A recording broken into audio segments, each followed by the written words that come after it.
या देवी सर्वभूतेषु शक्तिरूपेण संस्थिता नमस्तस्यै नमस्तस्यै नमस्तस्यै नमो नमः। जय माता दी मित्रों, आज गुप्त नवरात्रि का 5वां दिन है और 5वें दिन आज आप सभी सुनेंगे माँ छिन्नमस्ता और माँ स्कंद माता की कथा। गुप्त नवरात्रि के 5वें दिन माँ छिन्नमस्ता या छिन्नमस्तिका या प्रचंड चंडिका को 10 महाविद्याओं में से एक माना गया है। छिन्नमस्ता देवी के हाथ में अपना ही कटा हुआ सिर लिया तथा दूसरे हाथ में कटार है। इस महाविद्या का संबंध महाप्रलय से है। इस महाविद्या को भगवती त्रिपुर सुंदरी का रौद्र रूप माना गया है। पौराणिक कथा के अनुसार प्राचीन काल में छोटा नागपुर में रज नामक एक राजा थे। राजा की पत्नी का नाम रूपमा था।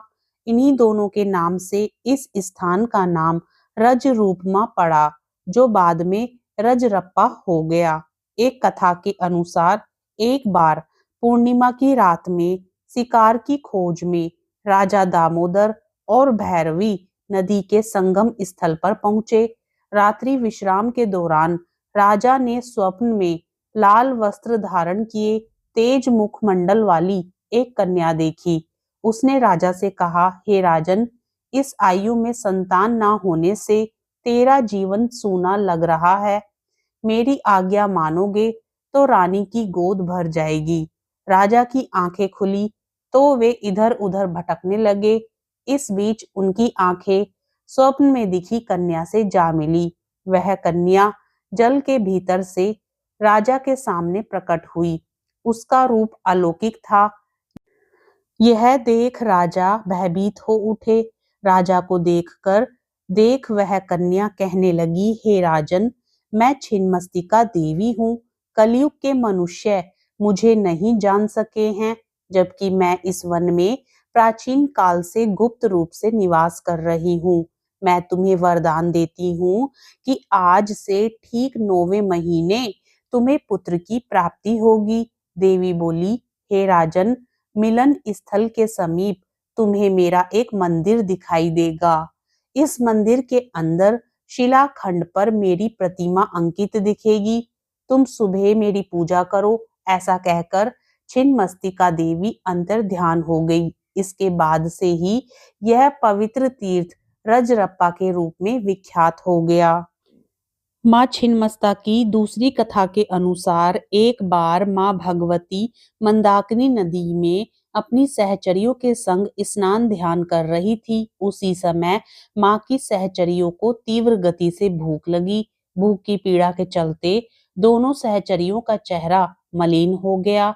जब दोनों को भोजन हेतु कुछ नहीं मिला तो उन्होंने माता से भोजन की व्यवस्था करने की याचना की। सहचरियों की मांग को सुनकर माँ बोली, हे सखियों, आप थोड़ा धैर्य रखें। स्नान करने के पश्चात आपके भोजन की व्यवस्था की जाएगी। हालांकि दोनों सखी तत्काल भोजन प्रबंध करने की मांग करने लगी। माँ भगवती ने तत्काल अपने खड्ग से अपना सिर काट लिया। तत्क्षण माँ भगवती का कटा सिर उनके बाएं हाथ में आ गिरा। इससे रक्त की 3 धाराएं निकली। 2 धाराओं से सहचरियों आहार ग्रहण करने लगी। वहीं तीसरी रक्त धारा से माँ स्वयं रक्त पान करने लगी। उसी समय माँ छिन्नमस्तिका का प्रादुर्भाव हुआ। माँ को साधक चिंता पूर्णिमा भी कहते हैं। इसका भावार्थ यह है कि माँ चिंताओं को हर लेती है।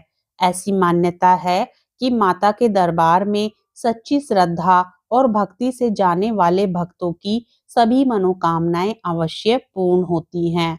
प्रेम से बोलिए छिन्नमस्ता देवी की जय। गुप्त नवरात्रि के 5वें दिन माँ स्कंद माता की पूजा आराधना करने के साथ ही माता की कथा को भी आज के दिन जरूर सुनना चाहिए। माता पार्वती को स्कंद माता के नाम से जाना जाता है। देवों के देव महादेव और माता पार्वती के अग्रज पुत्र भगवान कार्तिकेय हैं, जो देवताओं के सेनापति हैं। धर्म शास्त्रों में निहित है कि देवासुर संग्राम में भगवान कार्तिकेय देवताओं के सेनापति थे। भगवान कार्तिकेय को स्कंद भी कहा जाता है। अतः पार्वती माता को स्कंद माता भी कहा जाता है। माँ चार भुजाधारी हैं। इनमें एक भुजा वर मुद्रा में है। स्कंद माता कमल पर आसीन है। अतः स्कंद माता को पद्मासना देवी भी कहा जाता है। धार्मिक मान्यता है कि स्कंद माता की पूजा करने वाले साधक को मृत्यु लोक में ही स्वर्ग समान सुख की प्राप्ति होती है। अतः गुप्त नवरात्रि के 5वें दिन श्रद्धा भाव से स्कंद माता की पूजा भी जरूर करनी चाहिए।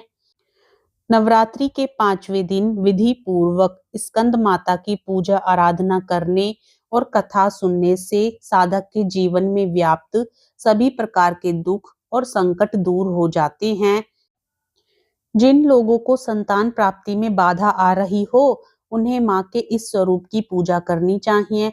आदि शक्ति का यह स्वरूप संतान प्राप्ति की कामना पूर्ण करने वाला माना गया है। स्कंद माता की पूजा में कुमार कार्तिकेय का होना जरूरी होता है। स्कंद माता को भोग स्वरूप केला अर्पित करना चाहिए। माँ को पीली वस्तुएं अति प्रिय होती हैं, इसलिए केसर डालकर खीर बनाएं और उसका भी भोग लगा सकते हैं। जो भक्त देवी स्कंद माता का भक्ति भाव से पूजन करते हैं, उसे देवी की कृपा प्राप्त होती है। देवी की कृपा से भक्त की मुरादें पूरी होती हैं और घर में सुख शांति व समृद्धि रहती है।